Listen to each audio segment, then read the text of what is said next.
안녕하세요, 여러분. 저는 지금 당신과 만난 것이 참 다행입니다. 왜냐하면 당신은 지금 인생에서 가장 지혜로워질 수 있는 시간에 계신 거거든요. 60대, 70대. 이 나이가 되면 우리는 많은 것을 깨닫게 됩니다. 우리가 평생 들고 다니던 그 많은 짐들이 사실은 우리를 행복하게 해주지 않았다는 것으로.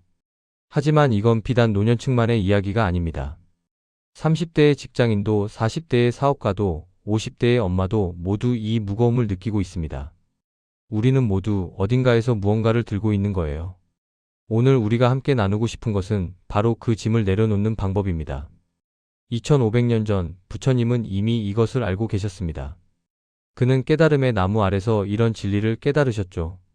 인생의 모든 고통은 집착에서 비롯된다. 이 말이 와닿으신가요? 생각해 봅시다. 언제부터 우리는 이렇게 많은 것을 쥐고 살기 시작했을까요? 20대 우리는 꿈이 있었습니다. 나는 뭔가 될 거야. 나는 누군가 되고 싶어. 이 욕심은 좋아 보였어요. 열정이라고 부르고 야심이라고 불렀습니다. 우리는 밤샘을 해가며 공부했고 좋은 대학에 가려고 했었고 좋은 직장에 들어가려고 노력했어요. 그 과정이 나쁜 건 아닙니다. 하지만 문제는 우리가 그 목표에 집착하기 시작했다는 것입니다. 만약 내가 이 대학을 못 가면 어떻게 해? 만약 내가 이 직장을 못 들어가면 어떻게 해? 20대에 우리는 알지 못했습니다. 이 집착이 평생을 따라다닐 짐이 될 줄을요. 30대가 되면 상황이 달라집니다. 결혼을 하고 아이를 낳고 대출금을 지고 부모님을 봉양하기 시작합니다. 가족을 위해서라고 했습니다. 자녀를 위해, 배우자를 위해, 부모님을 위해 우리는 계속 짐을 더했습니다. 30대에 우리는 아침 일찍 일어나 직장으로 가고 퇴근 후 아이들 학원을 챙기고 밤에는 집안일을 합니다. 주말은 집의 유지보수로 바쁩니다. 그리고 우리는 생각합니다. 이건 사랑이야. 이건 책임이야. 이건 당연한 의무야. 그것은 틀리지 않았습니다. 하지만 동시에 우리는 자신의 인생을 잃어가고 있었어요. 조금씩 아주 천천히요. 그리고 40대, 50대가 됩니다. 직책이 늘었고 재산이 늘었고 책임이 늘었습니다. 우리는 마치 무거운 짐을 진 나귀처럼 앞으로만 나아갔어요. 회사에서는 후배들을 챙겨야 하고 상사와의 관계를 관리해야 합니다. 자녀의 입시 문제는 더 심각해집니다. 나이 든 부모님의 건강 문제도 생깁니다. 그리고 우리는 이렇게 생각하기 시작합니다. 이게 내 인생이구나. 이렇게 사는 거구나. 계속 앞으로만 나아가는 거구나. 멈출 수 없습니다. 멈추면 뒤처진다고 생각하니까요. 내려놓을 수 없습니다. 내려놓으면 모든 게 무너진다고 생각하니까요. 그런데 60대, 70대가 되어서야 깨닫습니다. 이 모든 것을 손에 쥘 필요가 없었구나. 아이러니하지 않나요? 모든 짐을 쌓아온 지금에야 그 짐이 불필요했다는 것을 깨닫다니요. 혹시 이런 경험 없으신가요? 옷장이 가득 찬데도 입을 옷이 없다고 느껴본 적 있으신가요? 당신의 옷장을 생각해 봅시다. 아마도 수십 개의 옷이 걸려 있을 겁니다. 계절마다 새로운 옷을 사고 유행하는 옷을 사고 혹시 모르니까 하며 옷을 계속 모아왔을 거예요. 그런데 정말 입는 옷은 몇 개 안 되지 않나요? 왜일까요? 그것은 옷 때문이 아닙니다. 우리의 마음 때문입니다. 우리는 옷을 통해 무언가를 채우려고 했던 거죠. 불안감을 채우고 부족함을 채우고 그때의 욕망을 채우려고요. 하지만 옷은 우리의 마음을 채울 수 없습니다. 자녀들이 성공했는데도 마음이 놓이지 않은 적 있으신가요? 당신의 자녀가 좋은 대학을 갔고 좋은 직장을 얻었고 결혼했어요. 모든 게 당신의 기대대로 되었습니다. 그런데도 뭔가 불안하지 않나요? 저 친구는 어떻게 되고 있을까? 이 정도 직급으로 충분할까? 결혼 생활은 잘 가고 있을까? 이것도 옷장의 역설과 같습니다. 우리가 원하던 것을 얻었는데 여전히 채워지지 않는 거예요. 왜냐하면 우리가 진짜 원했던 것은 자녀의 성공이 아니라 자녀의 성공을 통한 우리 자신의 만족감이었기 때문입니다. 돈이 있어도 불안한 마음이 떨어지지 않던 적 있으신가요? 저축 통장에 숫자가 쌓여가고 어느 정도 재산이 모이면 당신은 다시 생각하기 시작합니다. 이 정도면 충분할까? 혹시 모를 일에 대비해야 하지 않을까? 더 벌어야 하지 않을까? 부자도 평범한 사람도 모두 같은 불안감을 느낍니다. 왜 그럴까요? 돈은 그 자체로는 안전을 주지 못하기 때문입니다. 돈은 물질일 뿐 우리의 불안감을 근본적으로 해결할 수 없어요. 아무리 많은 돈을 모아도 내일 무슨 일이 일어날지 모르니까요. 명예와 직책을 다 얻었는데도 뭔가 부족한 것 같던 적 있으신가요? 회장실에 앉아 있는 경영자, 대학의 총장, 사회에서 인정받는 유명인사. 그들도 같은 말을 합니다. 이게 다인가? 퇴직이 되면 더 심해집니다. 30년을 회장으로 일한 사람이 은퇴하는 순간 그는 누구인가요? 명예는 그렇게 흩어져 버립니다. 직책과 함께 사라져 버려요. 우리가 지고 있는 첫 번째 짐은 뭘까요? 바로 과거입니다. 특히 후회와 미련입니다. 제가 한 질문을 해볼게요. 당신은 지난 30년간 그때 그렇게 했으면 좋았을 텐데라는 생각을 몇 번이나 해봤나요? 한번 세어본 적 있으신가요? 아마 수천 번, 어쩌면 수만 번일지도 모릅니다. 그때 그 직장을 안 그만뒀으면 지금 이렇게 힘들지 않았을 텐데. 생각해 봅시다. 당신은 젊었을 때 회사를 그만뒀어요. 아마도 여러 이유가 있었을 겁니다. 심한 스트레스, 인간관계의 문제, 건강상의 이유, 혹은 새로운 꿈. 그 당시 당신은 그게 최선의 선택이라고 생각했어요. 하지만 지금은 그 결정 때문에 경제적으로 어려워졌고, 새로운 일자리를 구하기가 힘들었고, 가족들에게 폐를 끼쳤다고 생각합니다. 그래서 당신은 자책합니다. 차라리 그때 계속 다녔으면 좋았을 텐데. 그때 그 사람과 헤어지지 말았으면. 어떤 분은 헤어졌던 사람을 평생 그리워합니다. 그 사람과 계속 있었으면 지금 내 인생이 달랐을 텐데. 그 사람은 지금 잘 살고 있을 텐데.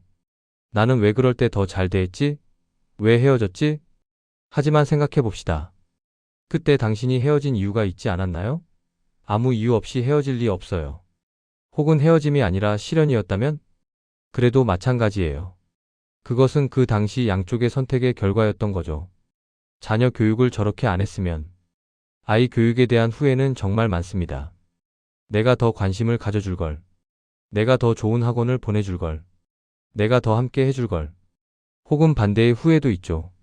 내가 그렇게 많이 간섭하지 말 걸. 내가 그렇게 많은 걸 강요하지 말 걸. 내가 내 인생을 더 살 걸. 돈을 저렇게 썼지 말았으면. 그 투자는 왜 했지? 그 사업은 왜 시작했지? 그 집은 왜 샀지?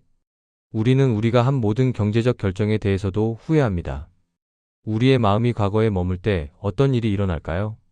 마치 우리가 지나간 드라마를 계속해서 재방송하는 거예요. 끝난 드라마인데 자꾸만 다시 보고 자꾸만 그 장면에서 울고 자꾸만 그때 다르게 했으면 하면서 후회합니다. 당신의 뇌를 생각해 봅시다. 매일 아침 당신이 깨어날 때 무엇부터 생각하나요? 아마도 지난날의 실패일 겁니다. 업무 중에도 그 프로젝트를 내가 다르게 진행했으면이라는 생각이 떠오릅니다. 저녁에 혼자 있을 때도 마찬가지예요. 당신의 뇌는 마치 루프 음악같이 같은 장면을 반복해서 재생합니다. 이게 계속되면 어떻게 될까요? 우울증이 생깁니다. 불안이 깊어집니다. 자존감이 떨어집니다. 당신은 나는 형편없는 인간이야 라고 자책하기 시작해요. 이것을 부처님은 재행무상이라는 말씀으로 설명하셨습니다. 모든 것은 변한다. 그리고 한번 지나간 것은 절대로 돌아오지 않는다. 이게 무슨 뜻일까요? 당신이 20살일 때 당신은 20살이었어요. 절대로 그 나이로 돌아갈 수 없습니다. 당신이 30년 전에 한 선택은 30년 전의 선택입니다. 그것을 바꿀 수 없어요. 당신의 자녀는 이미 성장했습니다. 어린아이로 돌아오지 않아요. 당신이 헤어진 사람은 이미 다른 인생을 살고 있습니다. 모든 것이 흘러갔어요. 강물처럼, 바람처럼, 구름처럼. 부처님은 이것을 아주 아름답게 표현하셨습니다. 과거의 실패, 과거의 실수는 이미 흘러간 강물입니다. 당신이 아무리 그 강물을 붙잡으려고 해도 손가락 사이로 흐르기만 할 것입니다. 하지만 우리는 계속 붙잡으려고 해요. 그래서 당신의 어깨가 무거운 거예요. 그래서 당신의 마음이 아픈 거예요. 실제로 있었던 일입니다. 한 분은 30년을 후회하며 살았대요. 자신의 자녀가 의사가 되고 싶었는데 경제적으로 어려워서 도와주지 못했거든요. 가정 형편이 어려웠어요. 아버지는 열심히 일했지만 형제들이 많았고 모든 걸 감당할 수 없었던 거죠. 아들은 결국 다른 직업을 가졌고 충분히 성공했어요. 좋은 직장을 얻었고 가정도 꾸렸어요. 하지만 그 아버지는 매년, 매월, 심지어 매일 이렇게 생각했대요. 내가 돈을 더 벌었으면 우리 아들이 의사가 되었을 텐데. 내 탓이다. 내가 형편없는 아버지라서. 30년을 이 생각과 함께 살아간 거예요. 자신의 생을 후회로 채웠어요. 그런데 어느 날이었어요. 아버지가 고백했대요. 아들에게 이렇게 말했죠. 미안해, 너를 의사로 만들어주지 못해서. 그 순간 아들이 아버지께 말했대요. 아빠, 나는 아빠가 나를 의사로 만들지 못해서 슬프지 않아. 나는 지금의 내 인생에 감사해. 나는 충분히 행복해. 하지만 아빠가 30년을 후회하는 모습이 나를 슬프게 해. 아빠의 후회 때문에 나도 힘들어. 그 말을 듣는 순간 그 아버지는 깨달았다고 합니다. 내 후회가 아이까지도 가두고 있었구나. 자신의 죄책감이 자녀의 인생까지 힘들게 만들었던 거예요. 그분은 그날부터 결심했어요. 과거를 내려놓기로. 그리고 지난 1년 그분은 정말 행복해졌다고 해요. 같은 상황인데 마음이 가벼워졌다고요. 자녀는 여전히 의사가 아니에요. 상황은 변하지 않았어요. 하지만 그 아버지의 마음이 바뀌자 모든 게 달라 보였대요. 당신은 그때 할 수 있는 최선을 했습니다. 이 말을 다시 읽어주세요. 당신은 그때 할 수 있는 최선을 했습니다. 당신이 20살일 때, 당신이 30살일 때, 당신이 40살일 때, 그 당시 당신은 그때의 정보로, 그때의 능력으로, 그때의 마음 상태로 최선을 다했던 거예요. 만약 지금의 지혜가 있었다면 다르게 했겠지요. 하지만 그것은 지금의 당신이 가진 것이지, 그때의 당신이 가진 것이 아니었어요. 당신이 과거를 되돌아보며 자책하는 것은 사실은 과거의 당신을 평가하는 거예요. 하지만 과거의 당신과 현재의 당신은 다른 사람입니다. 과거의 당신은 지금 여기에 없어요. 당신이 할 수 있는 일은 그 과거의 당신을 용서하는 것입니다. 나는 그때 최선을 다했다. 나는 잘못된 사람이 아니라 배우고 있는 사람이었을 뿐이다. 이것을 반복해서 말해보세요. 아침에 일어나서 나는 그때 최선을 다했다. 거울을 보면서 나는 나 자신을 용서한다. 이렇게 할 때 당신의 마음의 변화가 시작됩니다. 그 실패, 그 실수에서 무엇을 배웠는지 생각해 봅시다. 예를 들어보겠습니다.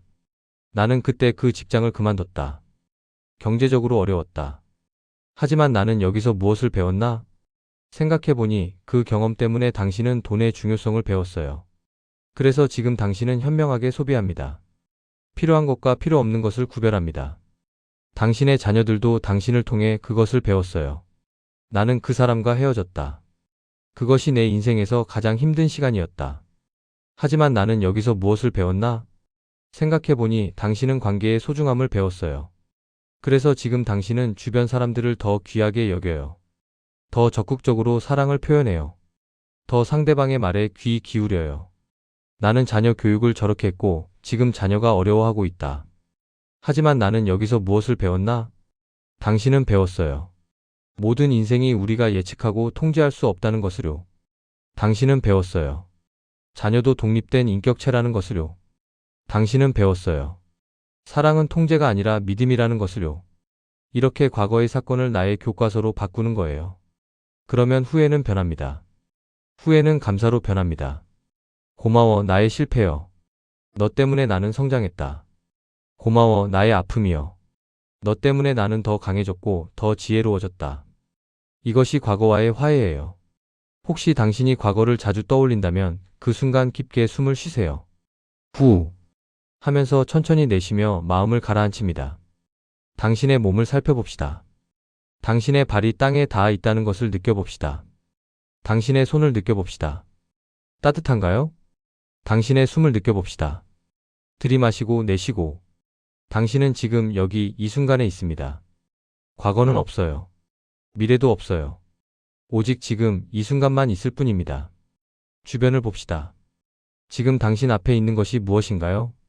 혹은 창밖이 보인다면 그 하늘을 봅시다. 하늘이 어떤 색인가요? 혹은 옆에 누군가 있다면 그 사람을 봅시다. 그 사람의 얼굴이 어떤가요? 작게 중얼거립니다. 나는 지금 여기 이 순간에 있다. 나는 살아있다. 이 순간이 내 삶이다. 이렇게 할 때 당신의 마음이 과거에서 현재로 돌아옵니다. 기억하세요. 과거는 이미 끝났습니다. 그리고 과거는 절대로 돌아오지 않습니다. 당신이 할 수 있는 일은 오직 하나입니다. 바로 현재를 다르게 사는 것. 그것뿐입니다. 시니어분들이 가장 힘들어하는 짐이 뭔지 아나요? 바로 자녀입니다. 특히 자녀에 대한 기대, 자녀에 대한 걱정, 자녀에 대한 간섭입니다. 이것이 60대, 70대 부모님들의 가장 큰 고통입니다. 여러분은 자녀를 위해 평생을 살았습니다.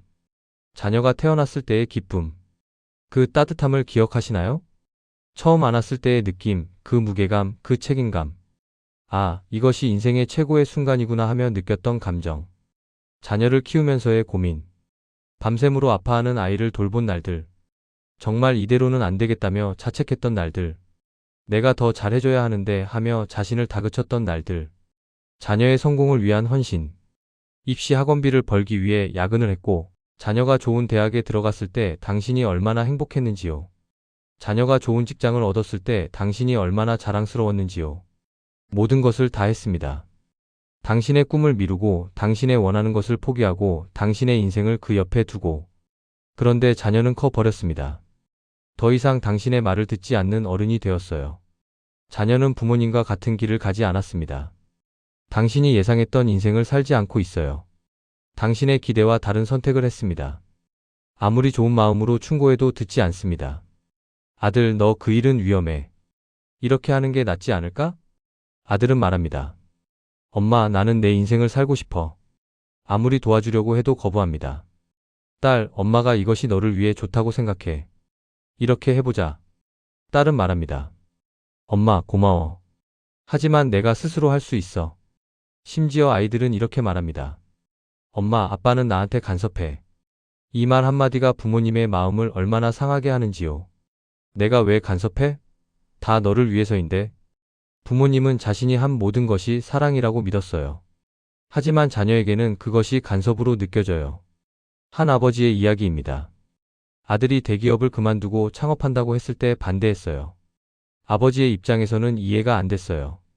20년을 회사에서 안정적으로 일했는데 이제 와서 창업? 미쳤나? 아버지는 걱정했어요. 창업 같은 건 위험하다. 90% 실패한다. 안 되면 어떻게 할 거야? 자기 명의로 빌린 돈은? 아버지는 아들을 계속 말렸어요. 하지만 아들은 아버지의 말을 듣지 않았어요. 결국 아들은 회사를 그만두고 창업했습니다. 지금 아버지는 계속 불안해하고 있어요. 매일 아들의 사업이 성공할지 실패할지 생각합니다. 아들을 만날 때마다 사업은 어떻게 되고 있니? 이대로는 안 되지 않을까? 라고 묻습니다. 아들은 아버지를 만나기가 싫어져 버렸어요. 피하게 되었어요. 가족의 대화가 끊겼습니다. 여러분이 아시나요? 이 상황에서 누가 더 고통받고 있을까요? 아들이 아닙니다. 아버지입니다. 아들은 자기 선택을 하고 살아가고 있어요. 자기 사업을 하면서 도전하고 실패하고 배우고 있어요. 그 과정이 힘들 수도 있지만 적어도 자신의 인생을 살고 있어요. 하지만 아버지는 어떨까요? 아버지는 자기 걱정을 계속 안고 있습니다. 아버지의 마음이 자녀의 삶에 얽매여 있는 거죠. 아버지는 현재를 살지 못하고 있어요. 아버지는 미래를 계속 걱정하면서 살고 있어요. 이게 더 고통스럽지 않을까요? 부처님은 이것을 연기라고 설명하셨습니다. 모든 존재는 독립된 인연으로 연결되어 있다. 쉽게 말해, 당신의 자녀는 당신의 소유물이 아니라는 뜻입니다. 이 말이 어려울 수 있어요. 우리는 자녀를 낳고 자녀를 키웠으니까요. 자녀가 우리의 소유물인 줄 알았어요. 당신의 자녀는 당신을 통해 태어났습니다. 하지만 당신이 아닙니다. 당신의 복사본도 아닙니다. 당신의 대리자도 아닙니다. 그들은 독립된 인격체입니다. 독자적인 인생을 살아야 할 존재들입니다. 당신은 그들을 낳았지만 소유하지 않았어요. 당신은 그들을 키웠지만 그들의 인생을 결정할 권리는 없어요. 혹시 당신이 하지 못한 꿈을 자녀에게 이루게 하려고 한 적 없으신가요? 예를 들어보겠습니다. 당신이 집안 사정이 어려워서 대학을 못 갔어요. 그래서 당신은 평생 그것을 아쉬워했어요. 그리고 그 아쉬움을 자녀에게 투영했어요. 우리 아이는 꼭 좋은 대학을 가야 해. 당신이 비즈니스를 하고 싶었는데 하지 못했어요. 그래서 당신은 자녀에게 원했어요. 우리 아이는 창업을 해서 성공해야 해. 당신이 의사가 되고 싶었는데 못 됐어요. 그래서 당신은 자녀에게 요구했어요. 너는 의사가 되는 게 가장 안정적이야. 당신이 원했던 결혼을 못했어요. 그래서 당신은 자녀에게 원했어요. 너는 꼭 좋은 사람과 결혼해야 돼. 여기 있습니다. 그것이 자녀도 괴롭히고 당신도 괴롭힙니다. 당신의 자녀는 당신의 꿈을 대신 이루어야 하는 부담을 지고 있어요. 당신은 자녀가 당신의 꿈을 이루지 못하면 실망하고 괴로워해요. 이것은 악순환입니다. 첫 번째, 내 인생이 끝났다고 생각하기. 이것을 받아들이기는 어려울 수 있어요. 하지만 생각해 봅시다. 당신의 역할은 끝났습니다. 당신이 자녀를 낳았어요. 당신이 자녀를 키웠어요. 당신이 자녀에게 교육을 제공했어요. 당신이 자녀를 성인으로 만들었어요. 당신의 책임은 끝났습니다. 이제 남은 인생은 당신의 것입니다. 당신의 자녀의 것이 아닙니다. 당신의 인생입니다. 이것을 받아들일 때 당신은 자유로워집니다. 많은 부모님들이 자녀가 성인이 되어도 계속 자녀의 인생을 사세요. 자녀의 성공과 실패로 자신의 기분이 달라져요. 자녀의 결정이 자신의 결정처럼 느껴져요. 이것은 자신의 인생을 사는 것이 아니라 자녀의 인생을 대신 사는 것입니다. 당신도 한 명의 개인이에요. 당신도 당신만의 인생이 있어요. 당신도 당신의 꿈이 있을 수 있어요. 당신도 행복할 자격이 있어요. 이것을 인정하는 순간 당신은 자유로워집니다. 두 번째, 자녀의 어려움을 배움의 기회로 보기. 만약 자녀가 직장을 그만두고 힘들어한다면 아버지가 계속 내가 말했잖아라고 하는 건 효과가 없습니다. 오히려 자녀와의 관계만 멀어져요. 대신 이렇게 생각해 보세요. 좋은 배움의 기회군. 우리 아들이 이 과정을 통해 자신이 누구인지 더 잘 알게 될 거야. 우리 딸이 이 실패를 통해 더 강해질 거야. 내가 할 수 있는 일은 응원하는 것뿐이야. 조언은 하지 않아도 돼요. 판단도 하지 않아도 돼요. 대신 응원과 믿음을 주세요. 응원할게. 힘내. 너를 믿어. 할 수 있을 거야. 실패해도 괜찮아. 그게 배움이야. 이렇게 할 때 자녀도 마음이 편해져요. 자녀도 부모님에게 의지할 수 있어요. 관계도 더 가까워져요. 세 번째, 내 인생을 충실히 살기. 여기가 핵심입니다. 자녀에 대한 기대를 놓을 수 있는 가장 강력한 방법은 당신이 당신의 삶을 충실히 사는 것입니다. 당신이 자기 인생에 바쁠 때 자녀를 과도하게 간섭할 시간이 없어집니다. 당신이 자기 일에 열정적일 때 자녀의 인생에 신경 쓸 정신적 에너지가 남지 않아요. 당신이 자기 인생에서 행복할 때 자녀의 선택이 달라 보입니다. 아, 내 아이가 저렇게 선택했구나. 나는 다르게 선택했지만 우리 아이의 인생이니까 그렇게 하겠구나. 당신이 자기 인생에서 성장할 때 자녀도 자연스럽게 당신을 존경합니다. 우리 엄마가 이 나이에도 새로운 것을 배우고 있네. 멋있다. 우리 아빠가 정년 후에 자신의 꿈을 추구하고 있네. 멋있다. 이것이 진정한 교육입니다. 말로 하는 교육이 아니라 삶으로 보여주는 교육이에요. 기억하세요. 내려놓는 것이 곧 진정한 사랑입니다. 자녀를 풀어주는 것이 곧 자녀를 사랑하는 것입니다. 당신의 자녀는 당신으로부터 자유롭게 살 자격이 있어요. 당신의 기대 없이, 당신의 걱정 없이, 당신의 간섭 없이 그들이 자신의 길을 찾을 수 있도록 해주세요. 그들이 실패할 수 있도록 해주세요. 그들이 자신의 인생을 주도적으로 살 수 있도록 해주세요. 그러면 당신도 자유로워져요. 당신도 당신의 인생을 살 수 있게 돼요. 우리가 지고 있는 세 번째 짐들은 뭘까요? 명예, 직책, 돈, 물질. 이것들을 모두 이룬 사람의 말을 들어본 적 있으신가요? 회장실에 앉아있는 경영자, 대학의 총장, 사회에서 인정받는 유명인사. 그들도 같은 말을 합니다. 이게 다인가? 왜 이렇게 공허한 걸까? 내가 이 모든 것을 원했는데 막상 손에 쥐어도 행복하지 않네. 특히 퇴직이 되면 더 심해집니다. 30년을 회장으로 일한 사람이 은퇴하는 순간 그는 누구인가요? 전 어느 회사의 회장이었던 사람입니다. 라는 과거형으로만 소개돼요. 지금은 아무도 아니에요. 명예는 그렇게 흩어져 버립니다. 직책과 함께 사라져 버려요. 돈은 어떨까요? 평생을 돈을 벌기 위해 살았어요. 집을 사고 자녀 교육비를 내고 노후 자금을 모았어요. 충분한 돈이 생겼어요. 이제 편하게 살 수 있을 줄 알았어요. 하지만 여전히 불안해요. 이 정도 돈으로 충분할까? 혹시 모를 일에 대비해야 하지 않을까? 돈은 그 자체로는 안전을 주지 못합니다. 돈은 물질일 뿐 우리의 불안감을 근본적으로 해결할 수 없어요. 아무리 많은 돈을 모아도 내일 무슨 일이 일어날지 모르니까요. 부처님은 이것을 무상관이라고 설명하셨습니다. 모든 것은 변한다. 영원한 것은 없다. 고정된 것은 없다. 당신이 아무리 큰 집을 사도 그 집은 결국 자식에게 상속되거나 팔려가요. 당신이 아무리 큰 직책을 얻어도 그 직책은 당신과 함께 가지 않아요. 당신이 아무리 많은 돈을 모아도 당신이 죽을 때 그 돈을 가져갈 수 없어요. 모든 것이 여기서 남겨져요. 모든 것이 사라져요. 이것은 비관적인 말이 아닙니다. 이것은 자유로움의 말씀입니다. 모든 것이 사라진다면 우리가 그것에 집착할 이유가 없다는 뜻이거든요. 그렇다면 어떻게 집착을 내려놓을까요? 먼저 당신이 정말 필요한 것이 무엇인지 생각해 봅시다. 당신이 살기 위해 정말 필요한 것은 따뜻한 밥 한 끼, 편한 침대, 옷 몇 벌, 따뜻한 물 한 컵. 이것으로 충분해요. 당신이 행복하기 위해 정말 필요한 것은 사랑하는 사람들과의 관계, 건강한 신체, 평온한 마음, 배우고 성장하는 기쁨. 이것으로 충분해요. 그 외의 모든 것은 있으면 좋지만 없어도 괜찮은 것들입니다. 이것을 받아들일 때 당신의 욕심이 줄어들어요. 당신의 집착이 풀려나가요. 당신의 마음이 가벼워져요. 우리의 마음은 창고와 같습니다. 큰 창고를 하나 가지고 있어요. 그 창고는 얼마나 크나요? 무한정 넓지는 않아요. 유한한 크기의 창고예요. 그 창고를 들여다봅시다. 당신의 마음 창고는 어떤 상태인가요? 어둡고 답답한 창고인가요? 아니면 밝고 통풍이 잘 되는 창고인가요? 아마도 많은 사람들의 마음 창고는 불필요한 것들로 가득 차 있을 거예요. 과거의 후회? 창고 한 켠을 차지하고 있어요.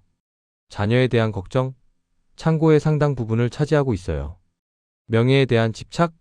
창고 한 구석에 자리 잡고 있어요. 돈에 대한 욕심? 창고 전체에 퍼져 있어요. 과거의 상처? 창고의 모서리에 쌓여 있어요. 미래에 대한 불안? 창고 위에 대문처럼 덮여 있어요. 불필요한 짐으로 가득 차 있으면 새로운 행복을 들여놓을 공간이 없습니다. 새로운 경험을 쌓을 자리가 없어요. 새로운 사람을 만날 여유가 없어요. 새로운 꿈을 꿀 정신적 여유가 없어요. 지금 당신의 마음 창고를 한번 정리해 봅시다. 상상해 보세요. 당신이 그 창고 문을 열고 들어갑니다. 천천히 깊게 숨을 쉬면서요. 후. 어두운 창고 안에 물건들이 쌓여 있어요. 당신은 하나씩 꺼내기 시작합니다. 첫 번째 짐 과거의 후회. 당신은 이것을 꺼냅니다. 아, 이거구나. 30년을 들고 있었네. 당신은 이것을 내려놓아요. 이제 놓을 거야. 이걸 계속 들고 있을 필요는 없어.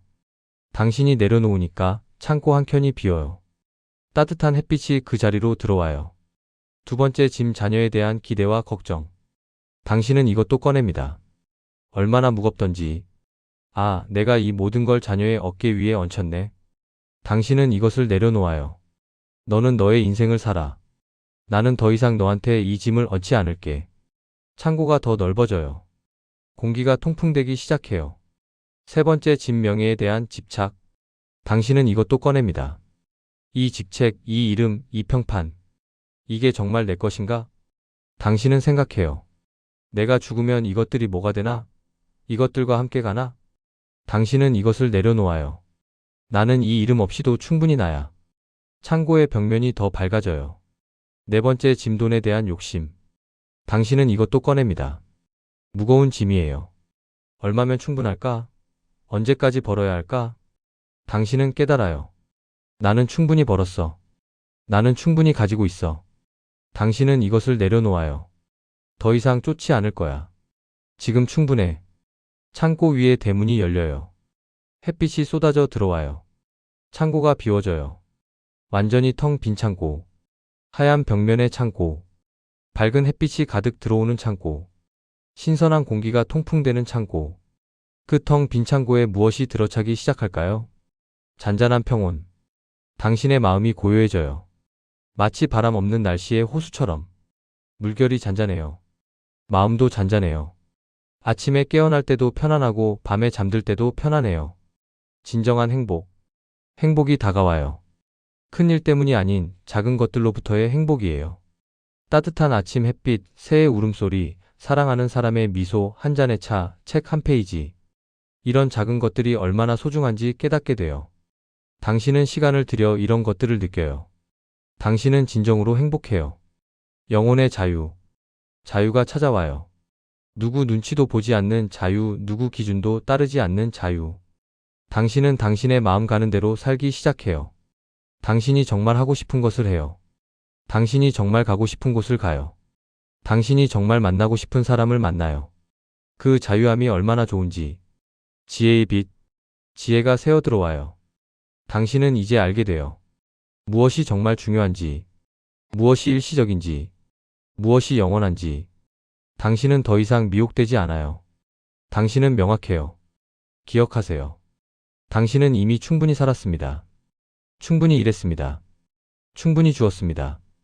평생을 다른 사람을 위해 살아왔어요. 당신의 자녀를 위해, 당신의 가족을 위해, 당신의 회사를 위해. 충분합니다. 당신은 이미 당신의 책무를 다했어요. 이제는 짐 없이 자유롭게 남은 인생을 선물처럼 누리실 자격이 있습니다. 평생을 일해온 당신, 평생을 걱정해온 당신, 평생을 주어온 당신. 이제는 받아야 할 차례예요. 받을 자격이 있어요. 오늘부터 하나씩 내려놓으세요. 한 번에 모든 짐을 내려놓을 필요는 없어요. 오늘은 이것을 놓을 거야. 내일은 저것을 놓을 거야. 이렇게 천천히 차근차근 내려놓으세요. 당신의 어깨가 가벼워질 때 당신의 마음도 밝아질 것입니다. 그것이 진정한 행복입니다. 그것이 부처님이 말씀하신 해탈 열반입니다. 거창한 말이 아니에요. 그냥 평온하고 행복하고 자유로운 상태예요. 그리고 그것은 당신의 것이 될 수 있어요. 오늘부터, 지금부터, 이 순간부터 당신을 축복합니다. 당신의 남은 인생이 가볍고 밝고 행복하기를 바랍니다. 당신이 내려놓은 짐을 보며 미소 지을 수 있기를 바랍니다. 당신이 마침내 자유로워지기를 바랍니다. 그것이 진정한 지혜입니다. 그것이 진정한 행복입니다. 감사합니다.